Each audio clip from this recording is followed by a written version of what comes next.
restituindo o raciocínio aqui. Ela no domínio S, eu consigo, para sistemas dinâmicos, se o sistema for linear invariante no tempo, o que significa o sistema ser linear invariante do tempo? Quem pode me dizer? Ninguém vai dizer? É que, se eu não me engano, os termos são constantes no tempo. Linear invariantes no tempo significa que eu posso descrever o sistema por uma equação diferencial, ordinária, com coeficientes constantes, certo? Isto significa linear invariante no tempo. É uma equação diferencial linear com coeficientes constantes. Quando isso for possível, quando o sistema puder ser escrito por uma equação diferencial ordinária, linear, invariante no tempo, então eu consigo obter a transformada de Laplace. Aí eu vou lá para o domínio do S e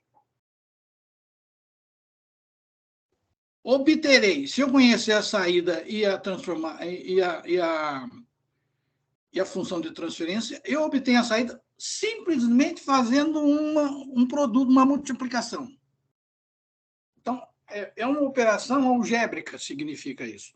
Agora, no domínio do tempo, se eu estivesse trabalhando não no domínio S, mas no domínio do tempo, olha, eu falei que sempre existe uma equivalência. Tudo que está aqui no domínio do S tem lá no domínio do tempo, e tudo que tem no domínio do tempo tem aqui no domínio S. Existe uma equivalência. Obviamente, isso não é inteiramente verdade que eu estou dizendo, mas nós estamos aqui considerando que isso está ocorrendo. Então, lá no domínio do tempo,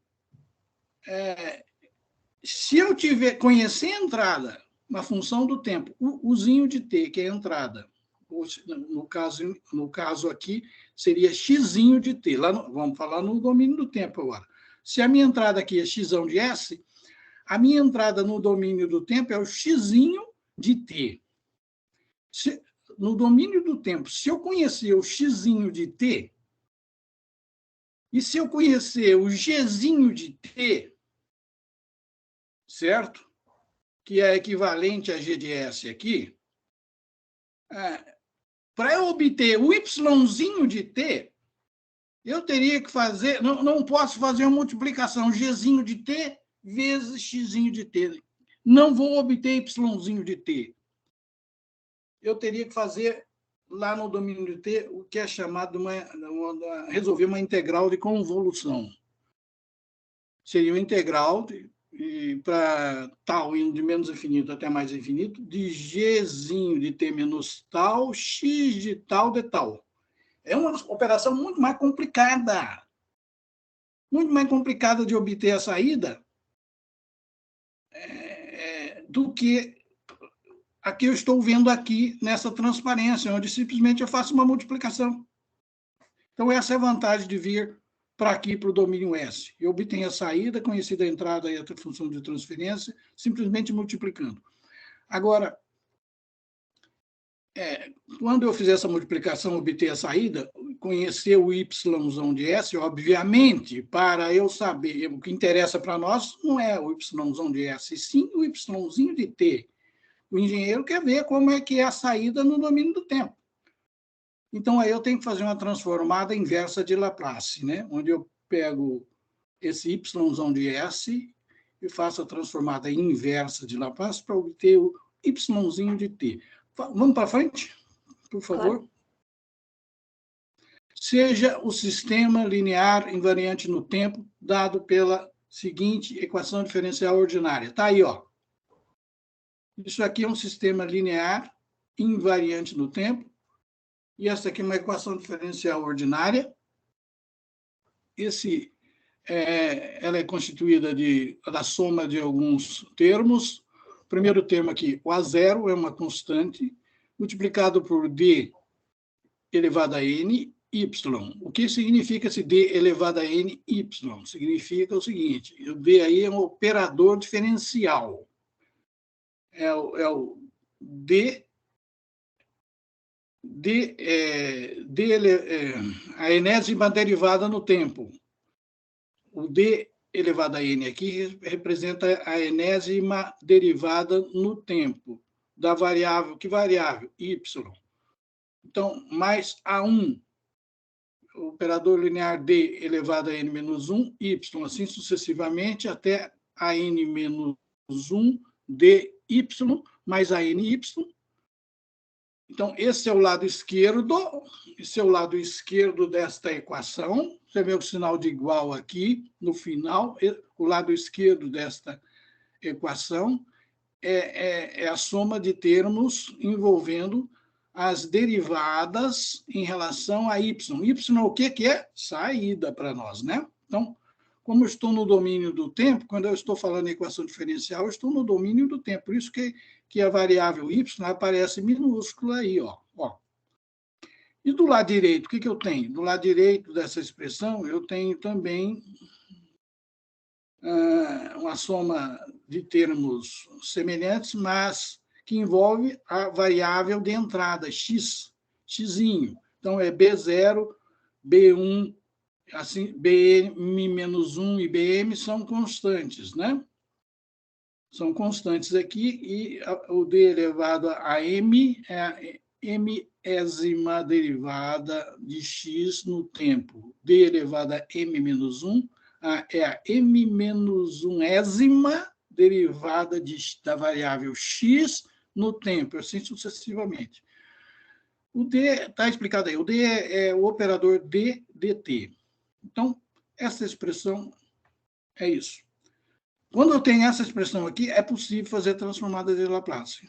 Se for algo diferente disso, não é possível.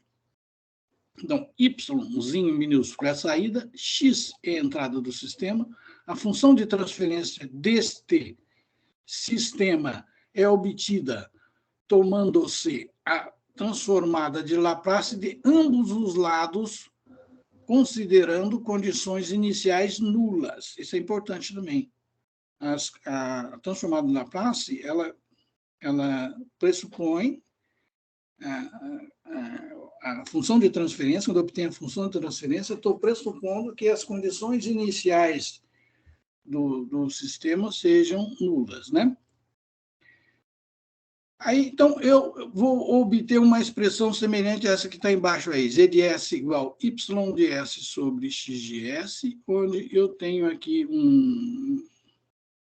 uma função racional, onde o numerador é um polinômio em S, né? Na variável S, de mésima ordem, e o denominador também é um polinômio na variável S de ordem n, né? De ordem n. Lembrando que n, o que é o n? É a derivada de mais alta ordem que aparece na expressão ali em relação a y, e o m é a derivada de mais alta ordem que aparece na expressão, a derivada de x. Para frente, por favor. Algumas notas sobre a função de transferência. G de S é uma expressão algébrica, como eu já expliquei. Então, essa que é a vantagem de ir para o domínio S. Eu vou trabalhar com soma, subtração, multiplicação e divisão. Se eu ficar no domínio do T, eu tenho que trabalhar com integração, derivação, que é algo mais complexo. O diagrama de bloco relacionando a entrada e saída, mais do que simplesmente uma maneira simbólica de escrever a relação entrada-saída de um sistema, significa, de fato, que a transformada de Laplace da saída y de S pode ser obtida pela multiplicação da transformada de Laplace de entrada x de S pela função de transferência g de S. Está aqui um diagraminha de bloco aí muito autoexplicativo. Aquilo que eu já falei para você, se eu tenho a minha entrada no domínio S, x de S, é um sinal que vai ser multiplicado por essa função de transferência que está dentro do bloquinho aí, é o G de S, e como resultado eu obterei a minha saída Y de S. Ou seja, aí, Y de S igual G de S vezes X de S. Para frente. Função de transferência de um sistema é a transformada de Laplace da resposta ao impulso, ou seja, se a entrada para um sistema com função de transferência G de S é o impulso unitário, considerando todas as condições iniciais nulas, então a transformada de Laplace da saída é a própria G de S. Informação também importante, que significa, no diagrama de blocos anterior, volta, por favor, aqui, nesses bloquinhos que você está vendo aqui, se x de S, se x de S aqui for, na realidade, o que se chama de impulso unitário, o impulso unitário significa o quê? É a função que é zero a todo instante, mas em t igual a zero, ela vai para o infinito. Essa é a função impulso unitário. Ela só tem valor para t igual a zero, no domínio de tempo. Se você pegar essa função do domínio de tempo, fizer a transformada de Laplace dela, esse x de S será o impulso unitário aqui. Igual a 1. Será 1. Será 1. Certo? Para frente. Então, 1 multiplicado por G de S, o que é? 1 multiplicado por G de S é a saída Y de S. Então, é o próprio G de S. A saída é o próprio G de S. É o que está explicando aqui. Então, se eu quiser determinar experimentalmente a função de transferência do sistema linear invariante no tempo, eu uso como entrada o quê? A função impulso unitário. No momento que eu usar a função impulso unitário como entrada, essa função de transferência dessa entrada, desculpa, função de transferência não, a transformada de Laplace desse impulso unitário é um número 1. Então, se isso é a entrada do sistema, quando eu multiplico 1 pela função de transferência, e, obviamente, a saída será a própria função de transferência. A função de transferência de um sistema pode ser obtida a partir da equação diferencial ordinária associada, considerando as condições iniciais nulas. A razão entre a transformada de Laplace do sinal de saída e a transformada de Laplace do sinal de entrada define a função de transferência. Importante dizer isso, quando eu tiver a relação entre uma razão entre a transformada de Laplace do sinal de saída e a transformada de Laplace do sinal de entrada, eu realmente terei a função de transferência. A equação diferencial ordinária de um sistema pode ser obtida a partir da função de transferência pela substituição da variável S pelo operador derivada D. Por favor, para frente. Algumas observações que estamos fazendo a respeito da função de transferência, vamos dizer aí. A estabilidade do sistema linear invariante no tempo pode ser obtida a partir da equação característica. Muito bem. Note que a equação característica é o denominador da função de transferência, quando esse denominador, esse polinômio em S, que eu tenho no denominador da função de transferência, quando eu igualar esse polinômio em S a zero, eu terei o que se chama equação característica do sistema. Se todas as partes reais das raízes da equação característica forem negativas, o sistema é estável. Isso, obviamente, será abordado com mais profundidade à frente, mas o recado que é dado é esse. Vamos voltar um pouco à transparência aí para eu explicar melhor essa questão da estabilidade, em rápidas palavras. Vamos voltar. Volta, por favor. Aí.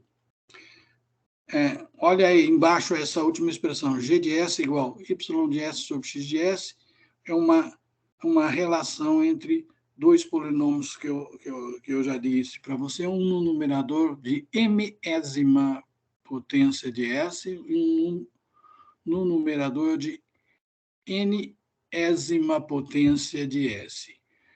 Esse polinômio que está no denominador desta função aí, esse polinômio é o chamado polinômio característico. É muito importante. Por quê? Quando eu igualo isso a zero, eu terei a chamada equação característica. Essa equação característica, existe uma lei na matemática, lei fundamental, que diz que se o polinômio é de enésimo grau, como é o caso, então eu terei n raízes nesse polinômio, nessa equação. Essa equação terá n raízes. Alguém está com o microfone ligado aí? Pedirei para fechar, por favor. É o meu, professor. Espera aí que eu fecho. O quê? É o meu que está ligado, que era para... Não, se tiver problema, tudo bem, deixa quieto. Não, eu fecho.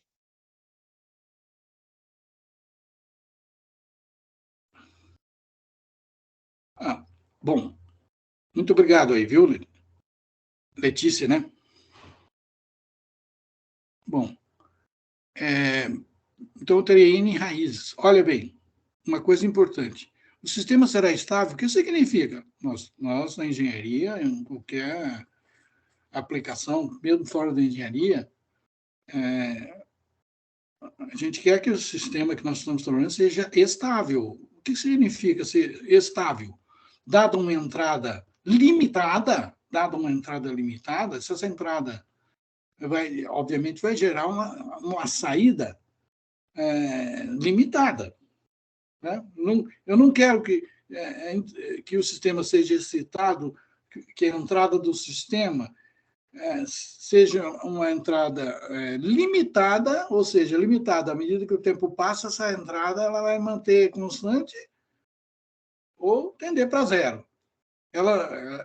Entrada ilimitada seria, à medida que o tempo passa, essa entrada vai crescendo com o tempo.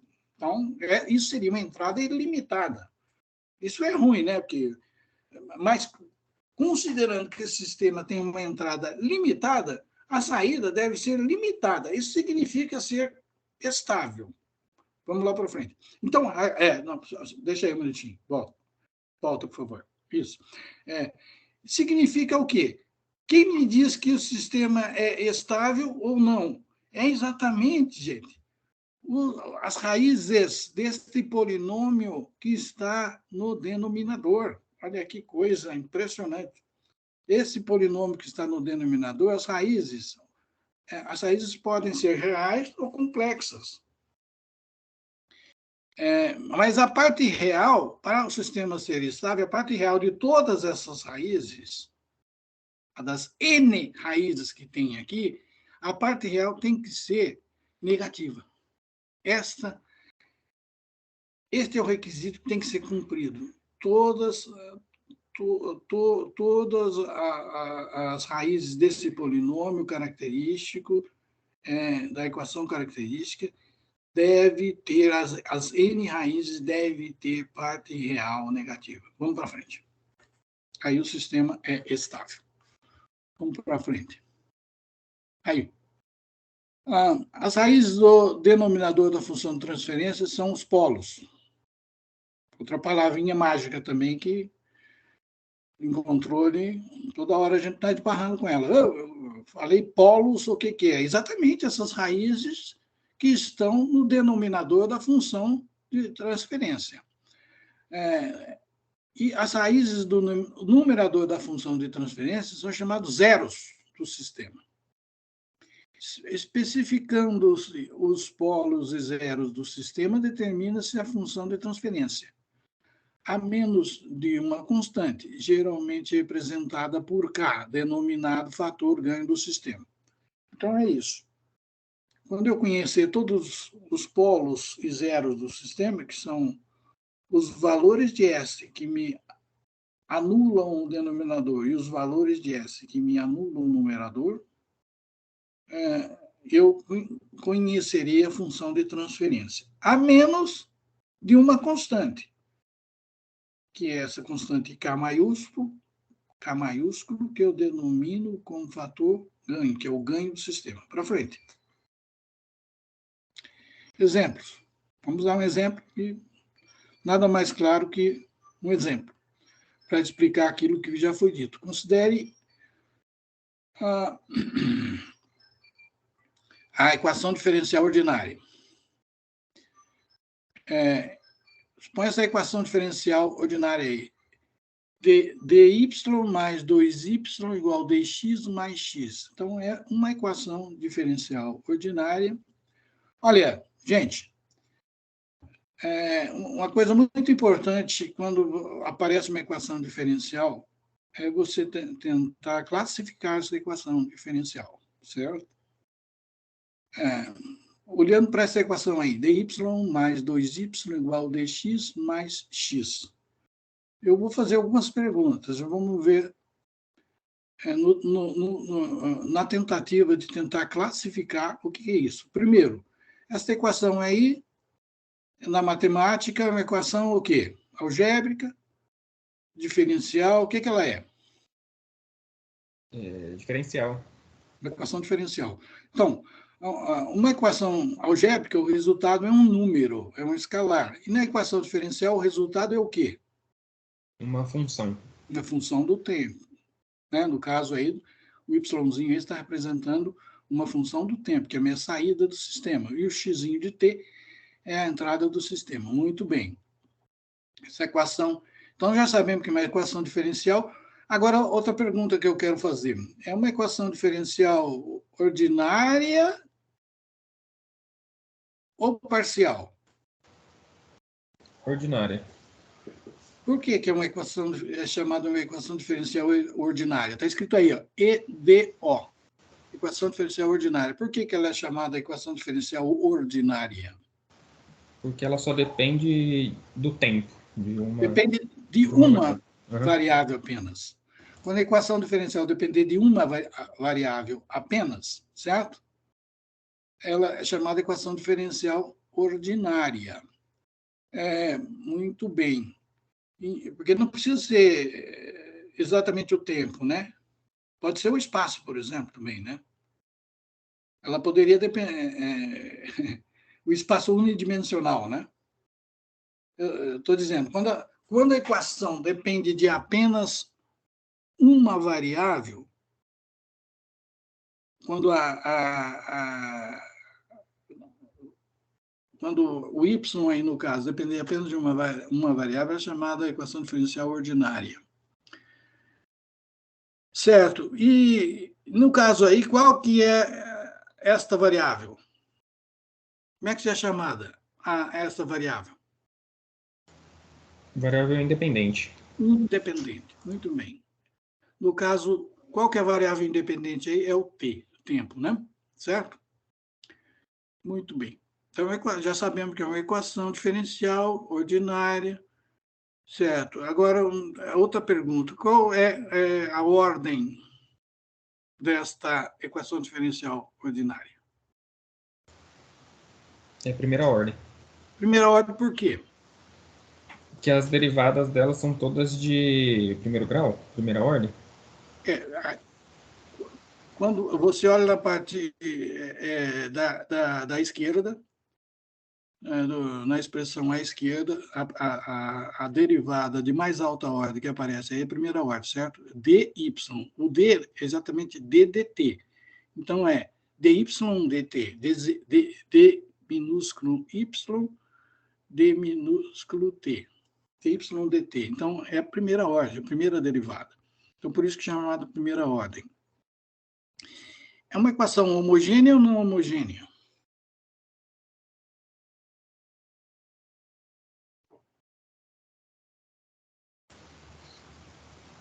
Resposta. Quem pode me dizer?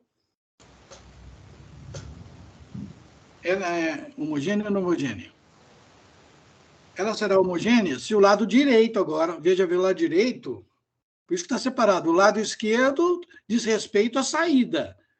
É o Yzinho. Do lado direito diz respeito à entrada, certo? O Xzinho não é variável de entrada? Geralmente, no sistema, a entrada a gente desconhece, né? Então, no caso, quando o x aí, que é a entrada, for igual à função nula, zero, então, esse termo lá direito fica zero, né? Porque x, que é zero, mais derivada de x, que continua sendo zero. Então, esse lado direito se anula. Isso significa que a equação diferencial é chamada homogênea. Equação diferencial do lado esquerdo. Do lado esquerdo é a saída em y, derivada de y em relação a x, em relação a t, mais duas vezes y, igual a zero. Então, é uma equação homogênea. Agora, se o x, se a entrada for diferente de zero, né? Aí, do lado direito, nós vamos ter alguma coisa aí. Então, significa que essa equação será não homogênea. Bom, então é isso. Classificamos a equação. Muito bem. Fazendo-se a transformada de Laplace de ambos os lados da equação, tem-se. Muito bem. Vamos agora. Como é que eu vou partir desta equação que está no domínio do dy mais 2y igual a dx mais x? Está em que domínio? Do tempo de S? Desculpa, professor, não entendi a pergunta. Esta equação, dy mais 2y igual a dx mais x, é uma equação diferencial, está aí. Está no domínio do tempo ou no domínio da variável S? Domínio do tempo. Muito bem. Então, nós vamos pegar cada termo dessa expressão agora e levá-la para o domínio da variável S, certo?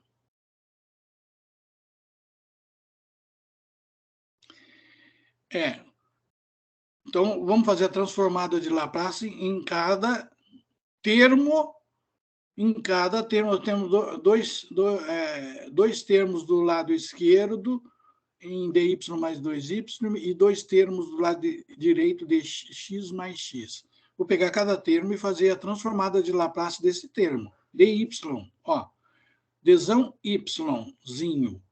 Qual que é a transformada de dzão yzinho, ou dy dt? Qual que é a transformada de Laplace de dy dt? Y de S? A transformar. Eu tô aqui com a propriedade da transformada de Laplace, que qual seria a propriedade que me diz a respeito da transformada de Laplace da derivada de uma função?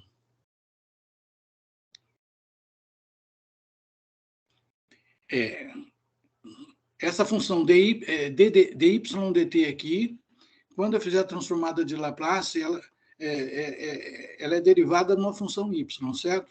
Se presta atenção no que eu vou falar, se a transformada de Laplace de yzinho de t é yzão de S, se a transformada de Laplace de yzinho de t é yzão de S, então a transformada de dyzinho de t é o quê? S yzão de S. Isso é uma propriedade das transformadas de Laplace, terceira propriedade, se não me engano. Então, quando eu pegar dyzinho dt e levar para o domínio da variável S, ela vai com Szinho multiplicado por yzão de S. Quando eu pegar a função 2yzinho, que está aí, ó, que é a segunda função do lado esquerdo, qual será a transformada de Laplace dessa função? 2yzinho. Será 2yzão de S. Então, o que eu tenho do lado esquerdo depois de transformada? Eu tenho Szinho multiplicado por yzão de S mais 2yzão de S. Então, posso colocar o yzão de S em evidência. E eu vou obter S mais 2 multiplicado por YS, que está aqui, ó. Logo abaixo aí. S mais 2 multiplicado por YS.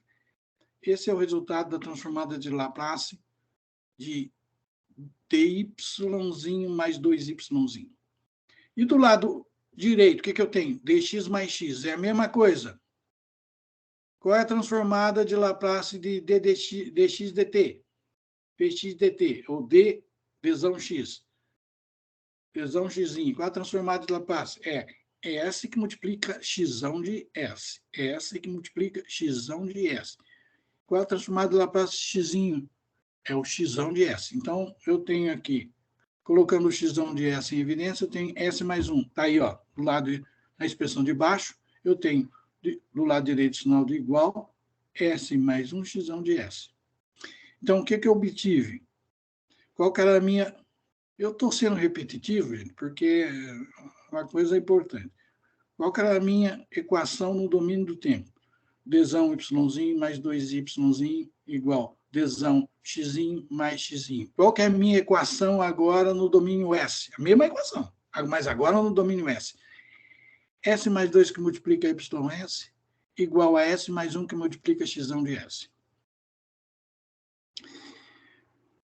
Veja que, então, eu posso rearranjar de modo que eu vou colocar agora, eu vou pegar a minha expressão, a equação no domínio S, vou rearranjar de modo que eu obtenha a saída ys dividido pela entrada x de S. Então, eu vou obter com essa manobra a função de transferência g de S.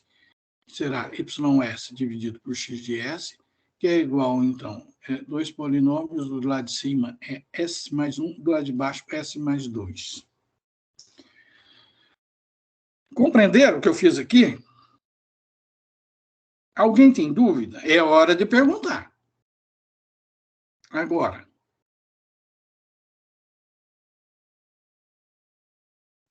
Todo mundo compreendeu? Eu fui muito rápido? Posso repetir.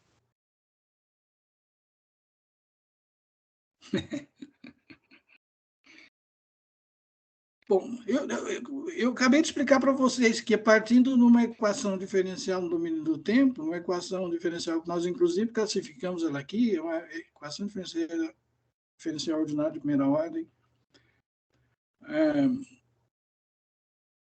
eu obtive aqui a função de transferência g de S a partir desta expressão.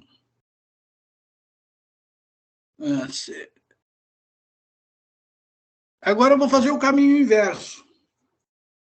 No outro exemplo, número 2 aí, o caminho é inverso. Eu tendo a minha função de transferência no domínio S, qual será a equação diferencial no domínio do tempo? Então, eu começo já no exemplo número 2, dada a g de S, que é y de S sobre x de S, saída dividido por entrada. Suponha que eu tenha a função de transferência g de S como dois polinômios, um numerador, 2S mais 1, polinômio de primeiro grau, polinômio de primeiro grau aqui no numerador. E um polinômio no denominador de segundo grau, S² mais S mais 1. Suponha que eu tenha essa função g de S. Eu quero obter a equação diferencial ordinária. Muito bem. Então, o que eu vou fazer? Eu vou fazer o seguinte. Dessa expressão g de S é y de S dividido por x de S. Então, eu passo o x de S multiplicando. Passo o x de S multiplicando para o lado direito. Aí eu terei y de S igual 2S mais 1 dividido por S² mais S mais 1, tudo multiplicado por x de S. Bom, faço a antitransformada agora de Laplace, transformada inversa. Qual é a transformada inversa de y de S? Y de t. Qual é a transformada de Laplace xão de S, xzinho de T? O S eu acabei de mostrar para vocês, através daquela terceira propriedade, que quando ele aparece aqui no numerador, é o 2S mais 1, o S aqui é DDT. No domínio no tempo, é a derivada em relação ao tempo. Então, no lugar de S, vai aparecer o Dzão ou DDT. Então, por isso que aqui embaixo ficou Yzinho igual, entre colchetes, 2Dzão mais 1, que o S representa o Dzão no domínio do tempo. E de baixo, S quadrado mais S mais 1. O S representa o Dzão e o 2. Então, significa que eu tenho um D elevado ao quadrado aqui. Mas não, o D elevado ao quadrado não significa... O negócio é tão interessante aqui na transformada do trapaço que no domínio S eu tenho S ao quadrado, quer dizer, o quadrado é o grau do polinômio, mas ele representa no domínio do tempo a ordem da derivada. Então, apareceu um Dzão aqui, ele é elevado ao quadrado, significa que é uma segunda ordem na derivada. Mais S, mais Dzão, mais 1. Então, nessa expressão aqui que eu tenho, Yzinho igual, entre colchetes, 2D mais 1 dividido por D quadrado mais D mais 1, tudo multiplicado por xzinho, eu rearranjando, eu passo Dzão ao quadrado mais D mais 1, multiplicando o Y, igual 2Dzão mais 1, multiplicando o X, e pronto, rearranjo e já obtive aqui embaixo a equação diferencial ordinária, né? Escrita na forma do operador Dzão e do lado direito escrito em termos das derivadas aqui. A derivada segunda de Yzinho mais a derivada primeira de Yzinho no tempo mais Yzinho igual 2 vezes a derivada de xzinho no tempo mais x. Se ninguém tiver pergunta, vamos para frente. Vamos para a próxima transparência.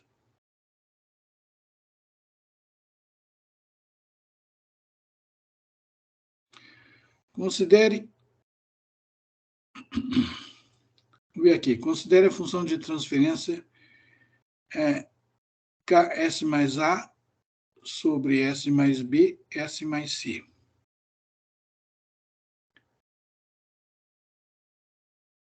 É um terceiro exemplo, na realidade. Então, suponha que a minha função de transferência agora seja escrita desta forma aí. Kzão, que multiplica um polinômio de primeiro grau, S mais A. O A é uma constante. E no numerador, eu tenho um produto de dois polinômios de primeiro grau, S mais B multiplicado por S mais C, onde B e C também são constantes. Então, G de S, a função de transferência, ela pode ser completamente especificada no dia que eu conhecer o quê? Que eu conhecer o K maiúsculo, eu sei quanto que vale, no dia que eu conhecer as constantes A, B e C. Certo? Então, no dia que eu conhecer A, B e C, qual será o zero desta função de transferência? Pergunta. Menos A? Menos A, certo? Por quê que menos A é o zero? Porque, olhe no numerador, eu tenho K maiúsculo S mais A. Quando o S for menos A, eu obterei menos A mais A igual a zero. Então, o menos A é a raiz do polinômio de primeiro grau que aparece no numerador, então ele é o zero dessa função de transferência G de S. E quais são os polos da função de transferência G de S? São os valores de S que anulam o denominador. Quais são os valores de S que anulam o denominador?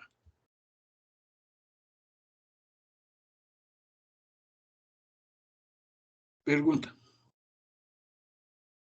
Pode falar, Guilherme.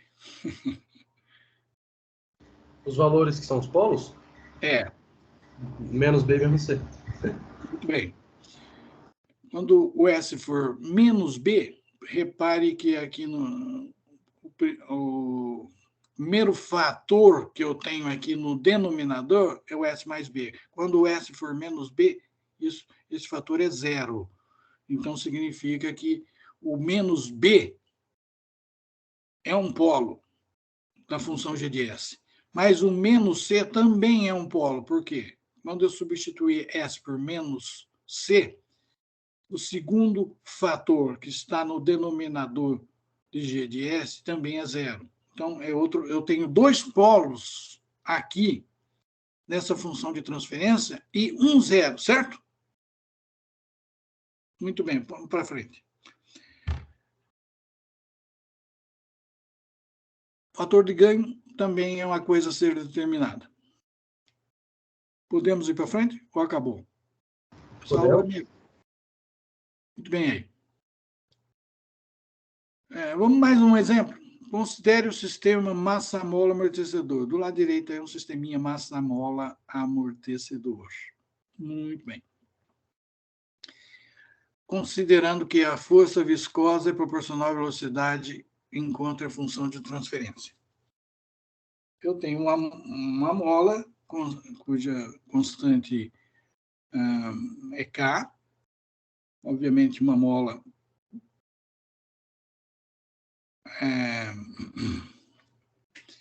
lembrando que, para nós aqui, a força na mola ela é proporcional ao deslocamento da mola, certo? A força que age na mola é proporcional ao deslocamento. Lembrando aqui que a força no amortecedor, o amortecedor está do lado de baixo da massa aí, ele tem uma constante também. Então, mas para nós aqui, nós estamos considerando que a força nos terminais do amortecedor, ela é proporcional não ao deslocamento, mas sim à velocidade. A velocidade do deslocamento. Qual seria o deslocamento aqui? Qual a variável que estamos considerando como uma variável deslocamento? E eu tenho uma massa, né? Eu tenho uma massa também aqui, um bloco de massa m quilos. Suponha que esse sistema esteja em repouso, está tudo paradinho.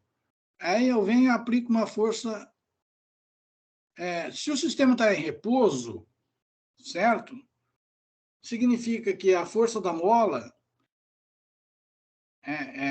ela está suportando o quê? A mola está esticada, concorda? Ou não? Suponha que o sistema está em repouso. Se eu aplico uma força na massa, em cima da massa, isso começa a oscilar. Mas suponha, considerando que todos os polos do sistema estejam do lado, as partes reais dos polos estejam do lado esquerdo do plano complexo, ou seja, se tem as partes reais negativas, essa oscilação ela vai diminuir a amplitude à medida que o tempo passa, e uma hora esse sistema vai para o repouso, fica parado. Não sei se vocês estão compreendendo o que eu estou dizendo. Quando o sistema está em repouso, essa mola está esticada ou não?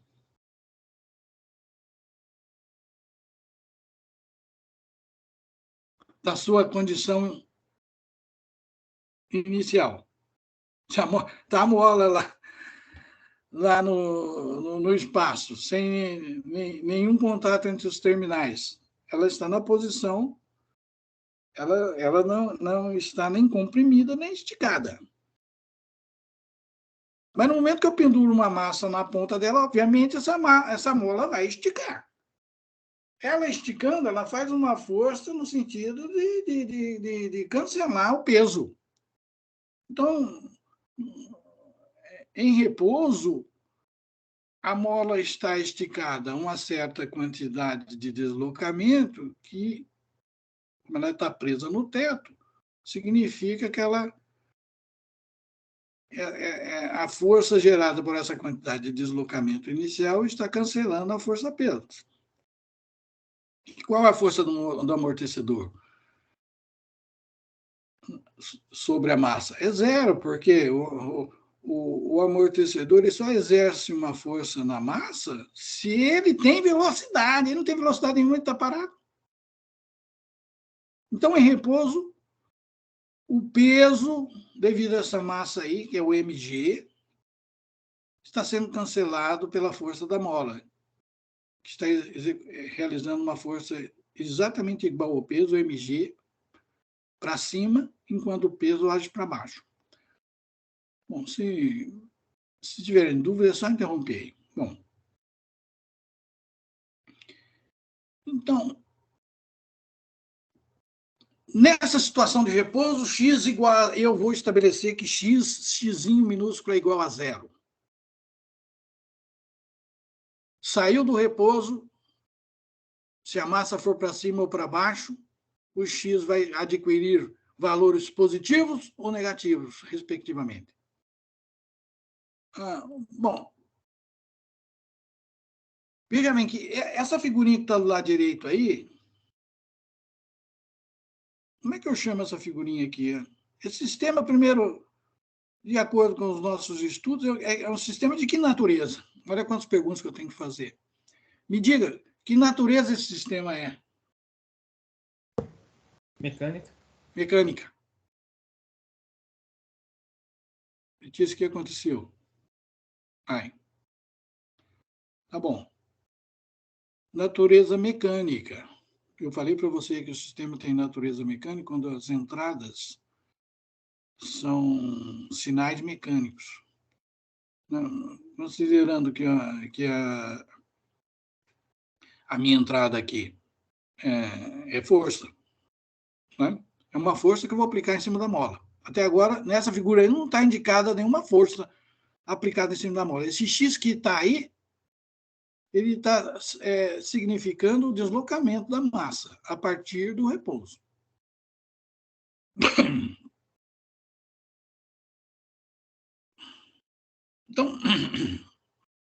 Então, repare que essa figurinha que está aqui, ela está representando um sistema físico. Lembrando que um sistema físico é o que existe na natureza. Sistema físico na natureza. E esse gráfico, essa figura que eu fiz aqui, como é que eu designo essa figura? Qual é o nome que eu dou para isso? Modelo. Essa figura que está aqui do lado direito é um modelo muito incipiente, muito simples, de um sistema mecânico que existe na natureza. Eu fiz isso. O engenheiro olhou para uma máquina lá, para uma estrutura de uma máquina, e falou: vou modelar essa estrutura. Por que eu preciso modelar? Porque se eu não modelar, eu não consigo determinar o desempenho da estrutura, se ela está boa ou se ela está ruim. Então, eu preciso, olhando o sistema físico na natureza, a estrutura da máquina, criar um modelo, mesmo que seja incipiente assim. Se não resolver o meu problema, eu vou modificando o modelo, colocando, melhorando, colocando mais atributos nesse modelo. Até que ele represente, até que o resultado que esse modelo vai fornecer represente aquilo que eu estou observando na prática. Então, esse desenho é um modelo no sistema mecânico. Um modelo, muito bem. É em cima do modelo que eu vou dar um passo fundamental. Preste atenção. É sempre assim. Vou dar um passo fundamental, que é o quê? Em cima do modelo, estou analisando o modelo,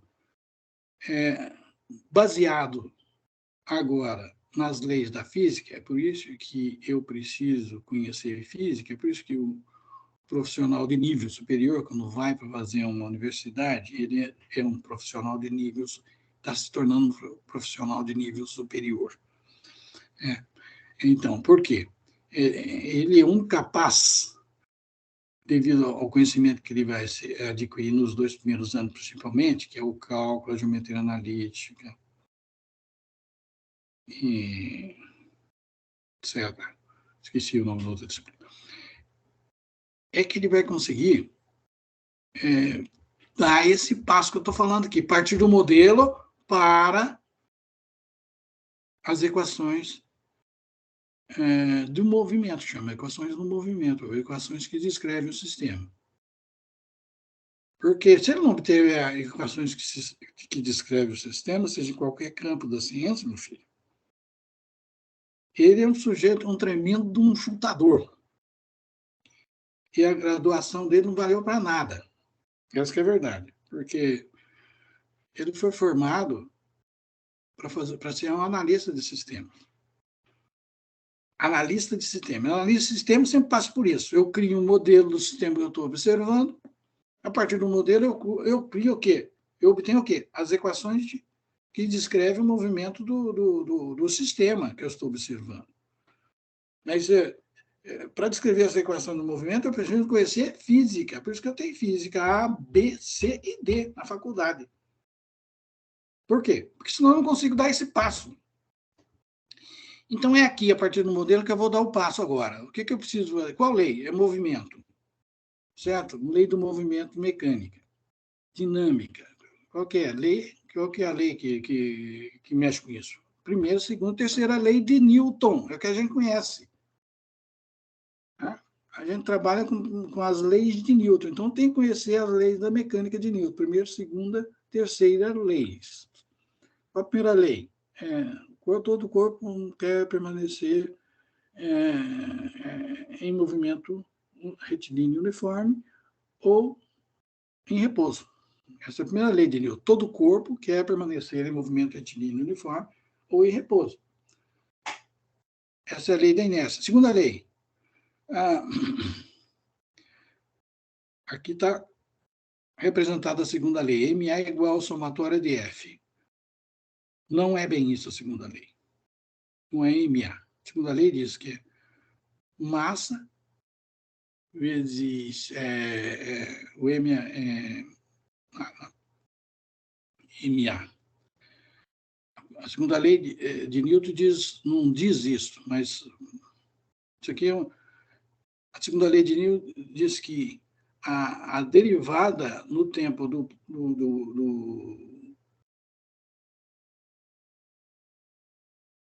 da massa. Como é que é? É a quantidade de movimento, professor? Quantidade de movimento.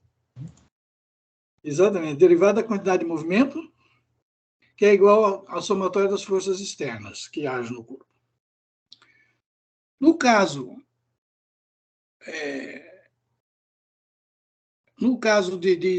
da massa ser constante, nesse exemplo que está aí do lado aí direito, a massa é constante. A massa não altera.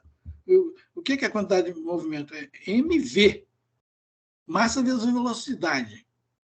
Certo? Massa vezes velocidade. A velocidade, à medida que o corpo sobe ou desce aqui, a velocidade se altera.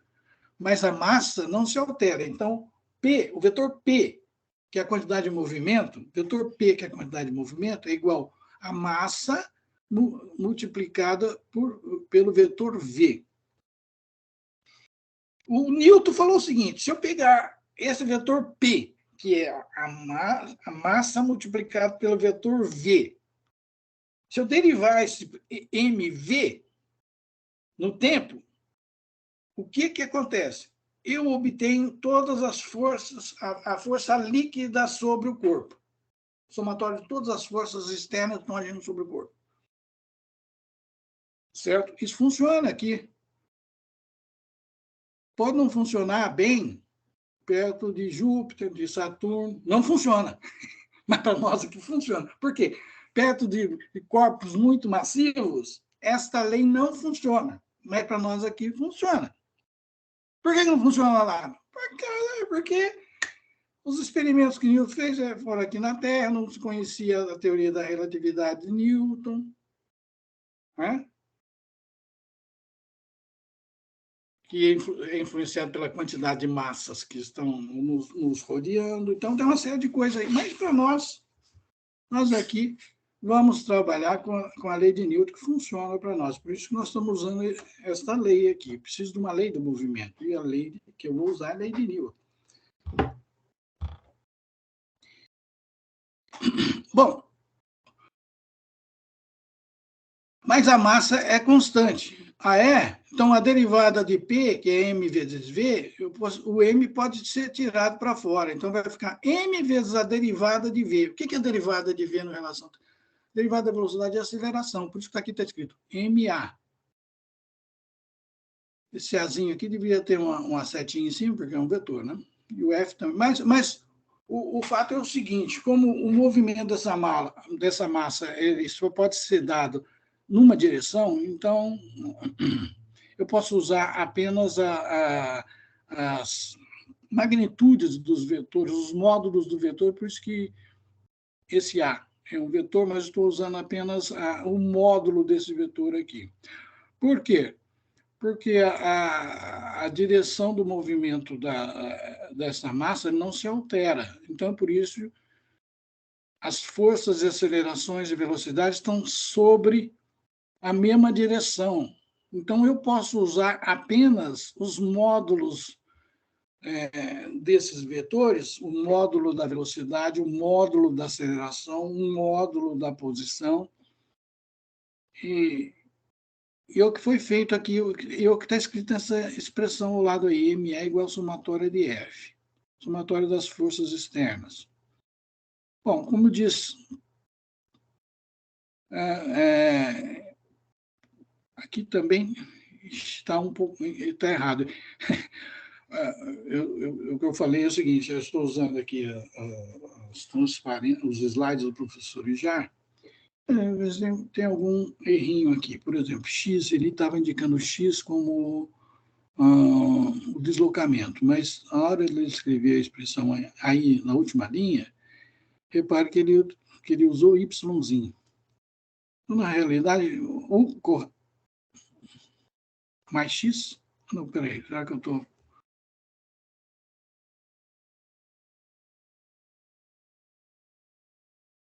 Vamos analisar aqui.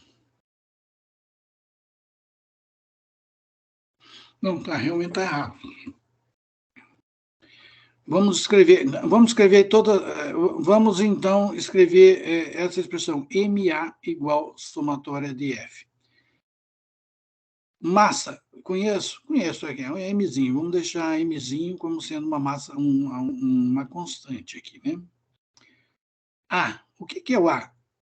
O A é derivada do quê? O A, aceleração, o que é? Segunda derivada da velocidade. Derivada da velocidade, mas também é a segunda derivada da posição, certo? Concorda? Sim.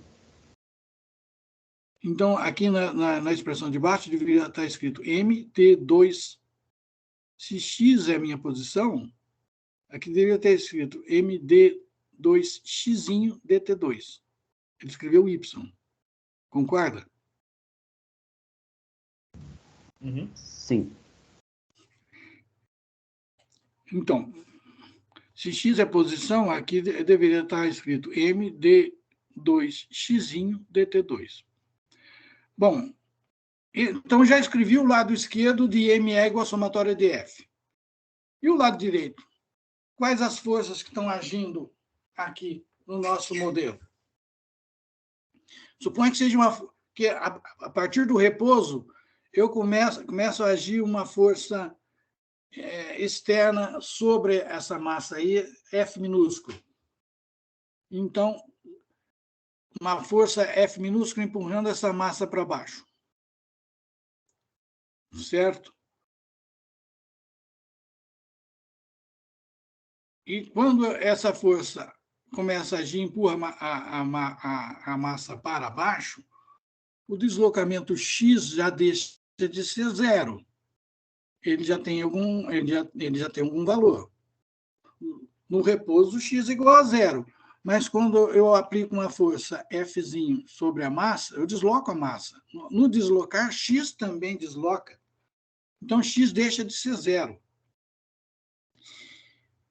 Aí, como eu desloquei para baixo, a mola ela já estava esticada na sua posição, que eu considerei uma posição inicial, ela vai se deslocar de X. Então, o deslocamento dessa mola ela vai ser K vezes X. Ele colocou K vezes Y. Eu não sei que realmente esse X aqui está errado, essa expressão do professor aqui, eu precisava ter corrigido. Então, veja que está sinal negativo aqui, porque, na realidade, isso deveria estar do lado...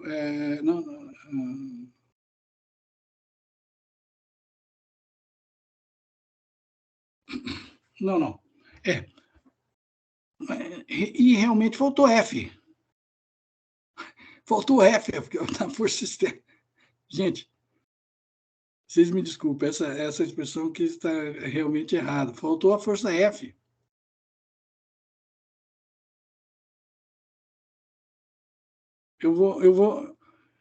Me permita, eu vou enviar essa expressão, escrever essa expressão novamente e mandar para vocês, tá?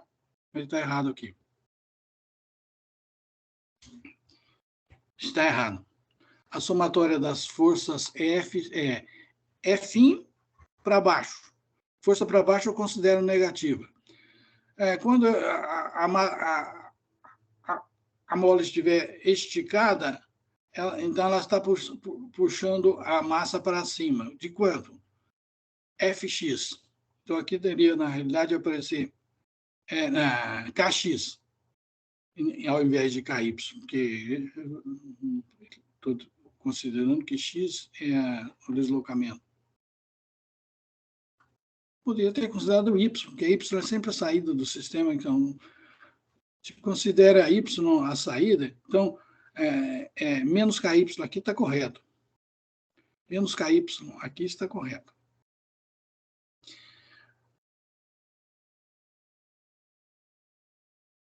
Esse f eu já sei. Esse f, como está multiplicado por dy dt, dy dt é f dy dt é exatamente a força do amortecedor. Porque realmente o amortecedor tem força apenas quando tem velocidade. Então, se y é saída, ele fez o x aqui, só bagunçou o coreto.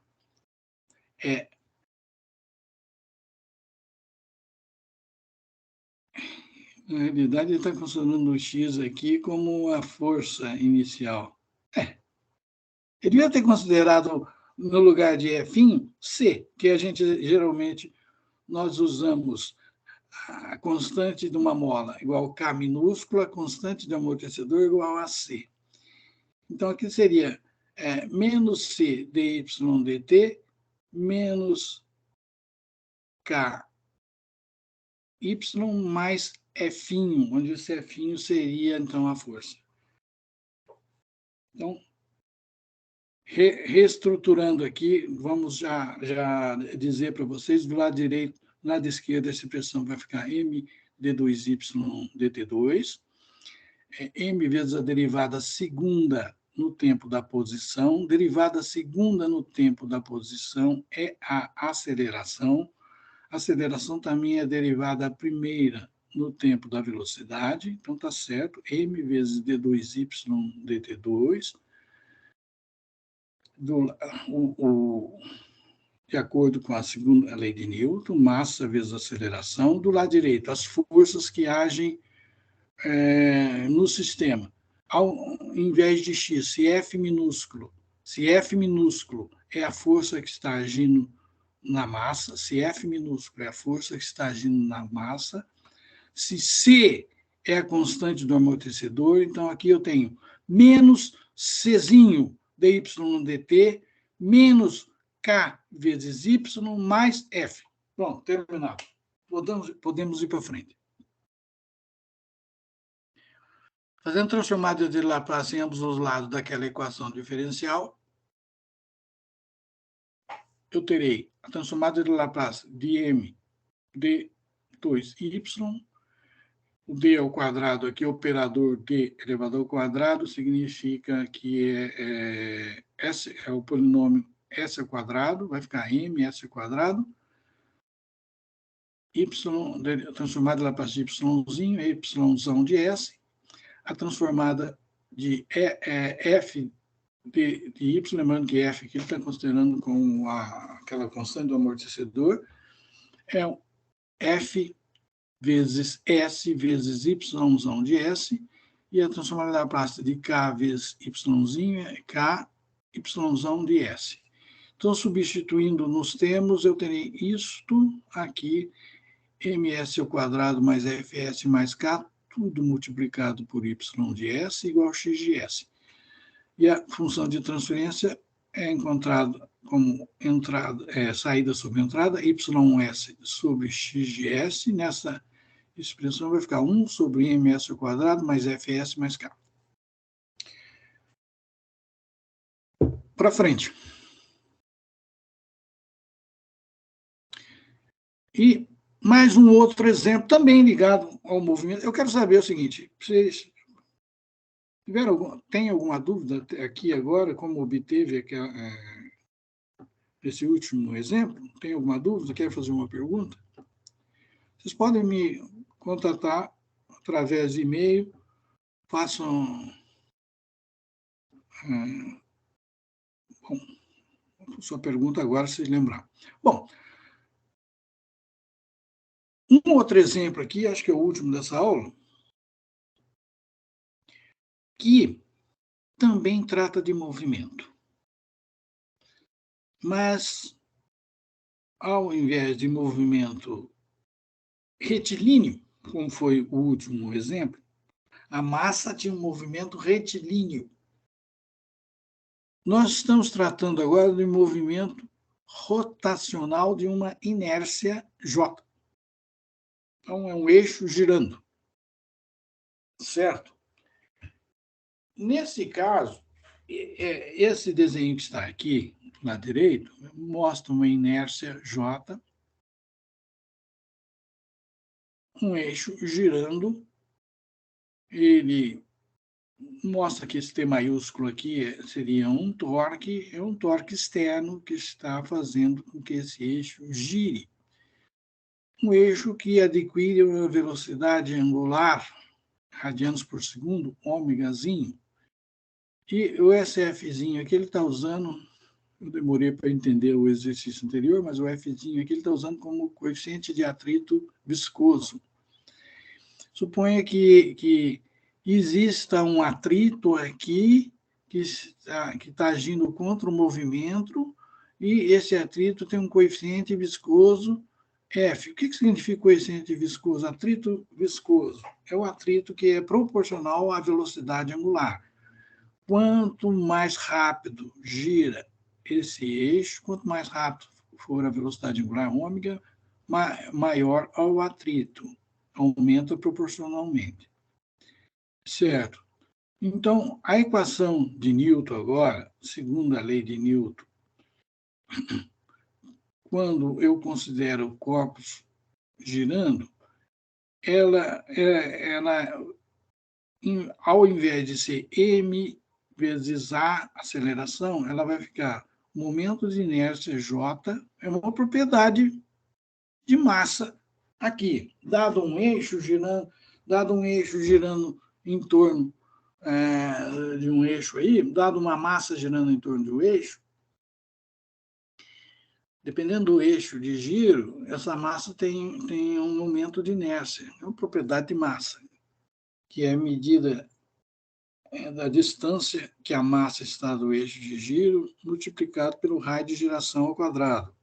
Então, fazer a integração de todo o corpo, você tem esse parâmetro aqui, J.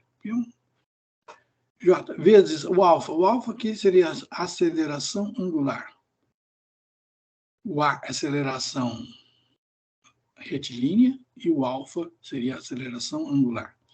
É igual à somatória dos torques que agem sobre o corpo. Essa é a segunda lei de Newton para corpos girantes. Então, vamos lá. A aceleração angular é derivada a primeira, por isso esse ponto assim, em cima do ômega, derivada da velocidade angular. Derivada da velocidade angular, ômega ponto é o alfa. E do lado direito, somatório dos todos os torques externos que estão agindo sobre o corpo. Bom, a somatória dos torques externos que está agindo é o T, aqui maiúsculo, que é um torque externo, menos o quê? Menos o atrito, que é F vezes ômega. Menos F vezes ômega. Então, do lado direito aqui, somatória de T maiúsculo, na verdade, o T maiúsculo mais F ômega. Na segunda linha aqui, onde está o J ômega ponto, o F ômega estava do lado direito, passa com um sinal negativo, passa para o lado esquerdo com um sinal positivo. Então, tem o J ômega ponto mais F ômega igual a T. Mas o que... Agora, eu vou fazer a transformada de Laplace. O ômega ponto, o que é? Quando eu fizer a transformada, vai ficar S ômegazão. E o ômegazinho aqui do F mais F ômegazinho vai ficar F ômegazão. Dá para colocar o ômegazão evidente. Aí eu tenho a terceira linha. Entre parênteses está JS mais F, que tudo multiplica por ômegazão de S igual a T de S. E também, então, a partir dessa expressão, eu consigo escrever a função de transferência, que seria a saída. Qual que é a saída? Ômegazão. Velocidade angular é a saída. E a entrada? Torque externo. T maiúsculo de S. Então, o G de S seria isso, a saída, ômegazão de S, sobre a entrada, torque de S, que é igual a 1 sobre JS mais F. E acabei de obter aí. Então, reparem, quando eu cheguei aqui, eu cumpri aquele segundo passo. Primeiro passo, observar o sistema. Segundo passo, criar o modelo. Terceiro passo, obter as equações do modelo. Né? Se eu consigo fazer isso para o sistema, significa o quê? Pô, cumprir minhas tarefas de analista. Eu aprendi muito bem a física dos 2 primeiros anos, física A, B, C e D. Eu aprendi muito bem o cálculo dos 2 primeiros anos, cálculo A, B, C e D. Eu consegui aprender as ferramentas para cumprir essas 3 tarefas. Eu sou um analista. Sou analista de sistemas. Vamos para frente ou acabou? Eu tenho. Sexto, considere o sistema com função de transferência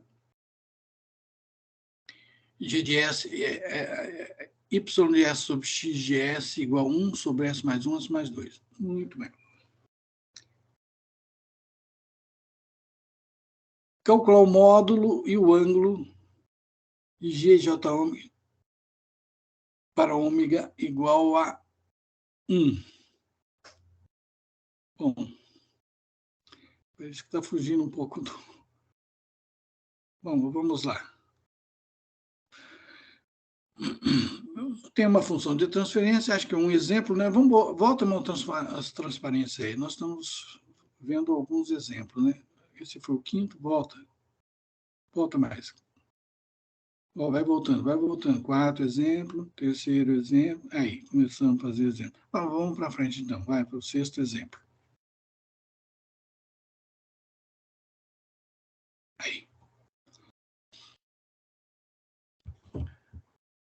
Ele quer que calcule o módulo e o ângulo de G de J ômega para ômega igual a 1. Muito bem. Muito bem.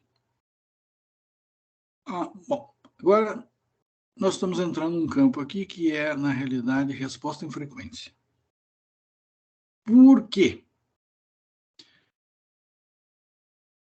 nesta primeira expressão que vocês estão vendo aí, g de s igual a y de s dividido por x de s, que é igual a 1 sobre s mais 1, s mais 2, essa função de transferência, se o S, gente, o S é uma variável complexa. Está no plano S. Está no plano S. O S é uma variável complexa, está no plano S. Você tem, imagine um plano cartesiano, onde o eixo X, aqui, então, nós vamos chamar de sigma. E o eixo Y, nós vamos chamar de J ômega. J ômega. Então, qualquer ponto nesse plano, por exemplo, o ponto S1, S índice 1. Estou pegando um ponto num plano cartesiano onde o eixo horizontal eu chamo agora de sigma, é o eixo real, e o eixo imaginário é chamado de J ômega. Um ponto qualquer S1 desse plano, ele vai ter uma variável real e outra variável imaginária. Um ponto qualquer vai ter um sigma 1 e um J ômega 1. Vou pegar um outro ponto qualquer, S2. Ele vai ter um sigma 2 e um J ômega 2. Agora, quando eu falo em resposta em frequência, eu vou tomar pontos no plano S, mas apenas sobre o eixo imaginário. Eu poderia... Então, o S1, por exemplo, agora vai estar sobre o eixo imaginário. Qual que é o eixo imaginário? J ômega. Então, o meu ponto S1 agora, se está sobre o eixo imaginário, ele não tem mais sigma. Ele não tem mais parte real. Então, se o ponto S está sobre o eixo imaginário, o ponto S1 está sobre o eixo imaginário, esse ponto será apenas o J ômega 1. Se eu pegar o S2 que está no eixo imaginário, e não tem o sigma 2, então o ponto será apenas o J ômega 2. Tá bom. O que eu fiz aqui? Vou pegar pontos S, mas só que estão sobre o eixo imaginário. Então, se o S é dado como sigma mais J ômega, como ele não vai ter sigma, vai ser só o J ômega. Então, substituindo S por J ômega, aí na solução, a minha função de transferência passa a ser G de J ômega, que é igual a Y de J ômega, dividido por X de J ômega. E no lugar de S, veja bem que eu estou substituindo por J ômega. Então, a função de transferência, que antes era 1, dividido por S mais 1, S mais 2, passa a ser 1, dividido por um fator chamado J ômega mais 1, dividido por um outro fator, que é o J ômega mais 2. Os polos de G de S estão em S menos 1 e em S menos 2, lá em cima, ó, primeira expressão. Os fatores, são os valores de S que anulam os fatores no denominador? É o menos 1 e o menos 2. Então, esses são os polos de G de S. Observe que o vetor S, no plano S, vai de 0 até, não estou enxergando o que está ali, até... Observe que o vetor S, no plano S, vai de 0 até o ponto S. O vetor menos P de K vai de 0 até menos P de K, enquanto que o vetor S mais P de K vai de menos P de K até o ponto S. Assim, o vetor J mais 1,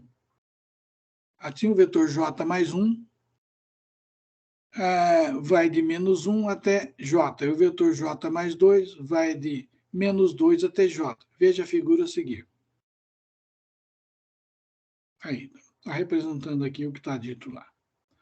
O módulo de GJ ômega para ômega igual a 1 é módulo de GJ ômega é o módulo do numerador dividido pelo módulo do denominador. Então, aqui já entra aqui, né, um pouco de estudo aí de funções complexas, né? Da figura ao lado, eu tenho que o módulo de J mais 1 é raiz de 2, e o módulo de J mais 2 é raiz de 5. Assim, o módulo de G em J é igual a 1 sobre raiz de 2, raiz de 5, é ponto 316. O argumento de G de J ômega para ômega igual a 1 é argumento de G de J é igual ao argumento do numerador menos o argumento do denominador. Só que o argumento do denominador aqui é a soma, por isso que aparece duas partes aqui, o sinal negativo. Então, o argumento do numerador é 0, o argumento de J mais 2 é menos 26,6 graus, e o argumento de J mais 1 é menos 45 graus, o resultado dá menos 71,6 graus. Então, vamos para frente? Professor, eu tenho só uma pergunta com relação à figura. Por que que os vetores eles estão com a ponta da flecha apontando para o J1 e não saindo do zero e indo em direção ao segundo quadrante, no caso? Peraí, deixa eu ver se eu... Vamos voltar. O professor tinha... Não, volta a transparência aí. Tipo, por que que ele não sai daqui e vem para cá? Eu entendi a sua pergunta. Vamos aqui, ó. Ele escreveu alguma coisa aqui. Vamos repetir com cuidado. Observe que o vetor S, no plano S, vai de 0 até o ponto S. O vetor menos PK, ele vai de 0 até menos PK. Enquanto que o vetor S mais PK vai de menos PK até o ponto S. Então, repare, então, que é isso. O ponto S que nós estamos considerando é aquele ponto lá que você falou lá. Vamos voltar lá. Ele sempre sai de menos PK aqui e vai para lá. O que é o ponto menos PK seriam esses polos, né? Seria esses polos aqui, né? E o ponto S seria esse daqui? Esse aqui. Ele sempre vem de cá para lá. Tá. Beleza. Acho que terminou a aula. Então, ainda tem mais alguns slides. Então, continuemos aí. Para frente. Um outro exemplo agora. Aí. A resposta em frequência de sistemas é geralmente apresentada por dois gráficos. Um do módulo de GJ ômega em função de ômega, e outro do argumento de GJ ômega em função de ômega. Então, considere o caso anterior. Nós estamos entrando no campo de resposta em frequência, como eu já disse, né? Quando a minha variável S aparece no lugar de... Aqui devia aparecer G de S, mas como só aparece J ômega, significa que eu restringi o S que estava no plano complexo, podia ser um valor real mais um imaginário. O valor real agora é 0. Então, meus pontos estão sempre sobre o eixo imaginário. Se você repetir aquele exercício anterior lá, para os gráficos, para vários valores de ômega, agora, você vai obter aqui vários valores de ômega, 0, 0,6, 1, 2 e 4. você vai obter o módulo, como foi obtido no exemplo anterior, para cada ômega. Se o ômega é 0, o módulo é meio. Se o ômega é meio, o módulo é 0,433. Se o módulo é 1, é assim por diante. E o argumento também. Argumento é ângulo, módulo e ângulo. Você também vai obter aqui os valores.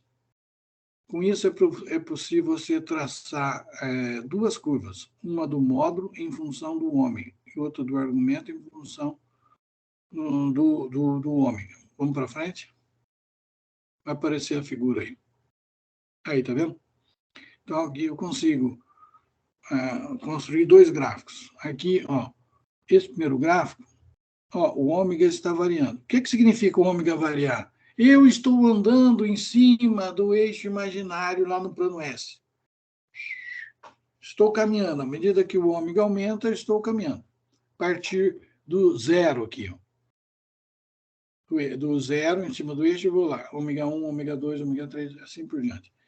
E o que acontece com o módulo de G de iota ômega? Ele inicialmente é grande, depois vai diminuindo à medida que o ômega vai aumentando. O que acontece com o argumento do G de J ômega? À medida que o ômega ele tem esse comportamento aqui. No fundo é isso. Agora, eu não vou entrar muito em detalhe nisso, porque realmente estaria avançando na matéria aí do professor Ronan. Quantas transparências faltam ainda? Acabou?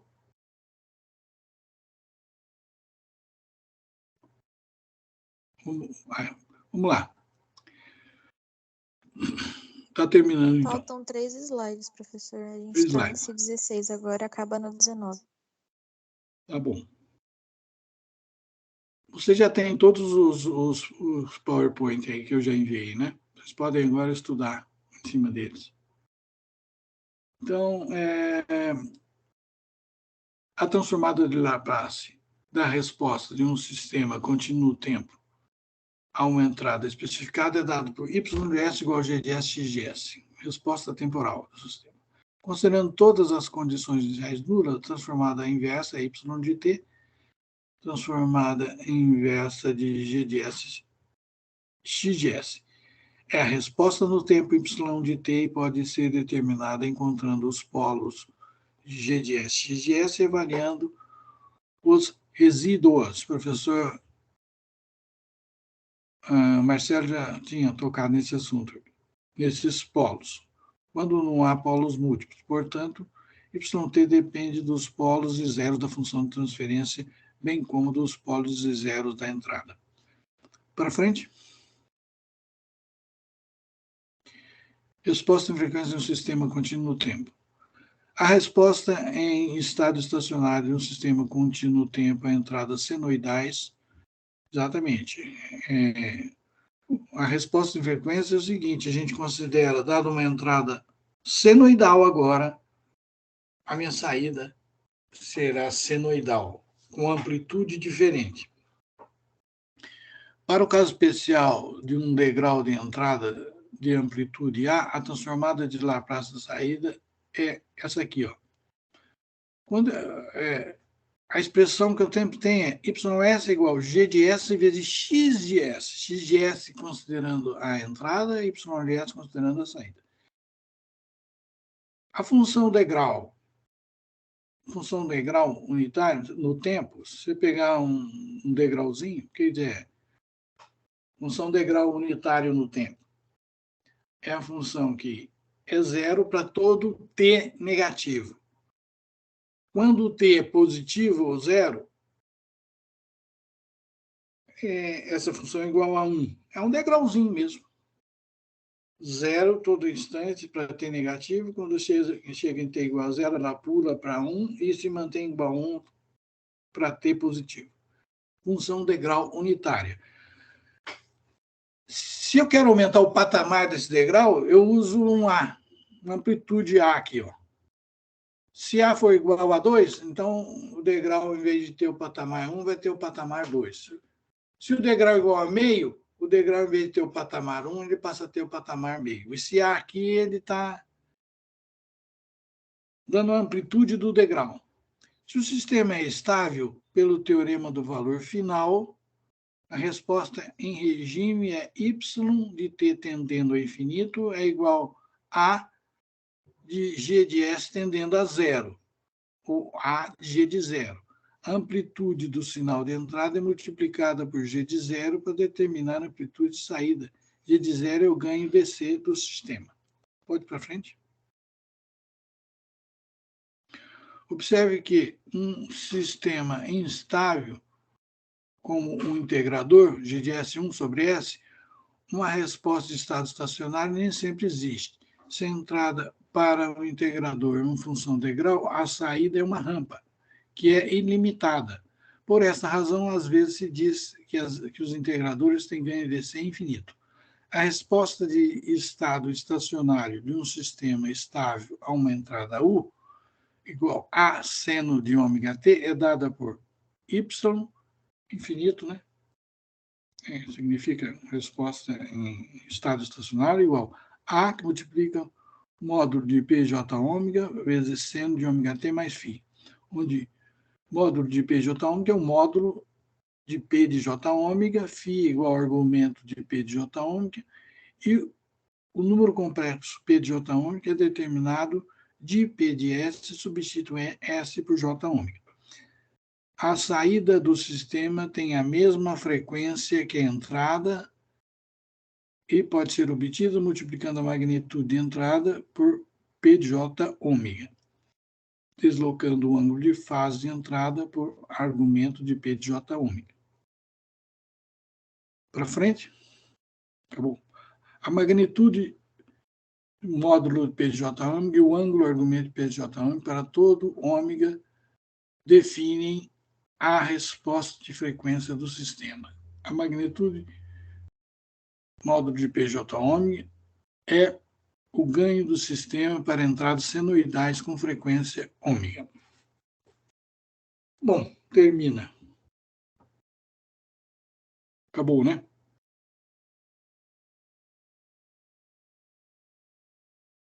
Você pode, então, voltar ao normal aí. Eu vou terminando por aqui, viu, gente? 11 horas. Acabou sim, professor. Acabou, então. Era o último. Uma pena que eu não posso aqui expor minha tela aqui, né? Fazer o quê? Uma falha aí do sistema. Pode parar de gravar, então.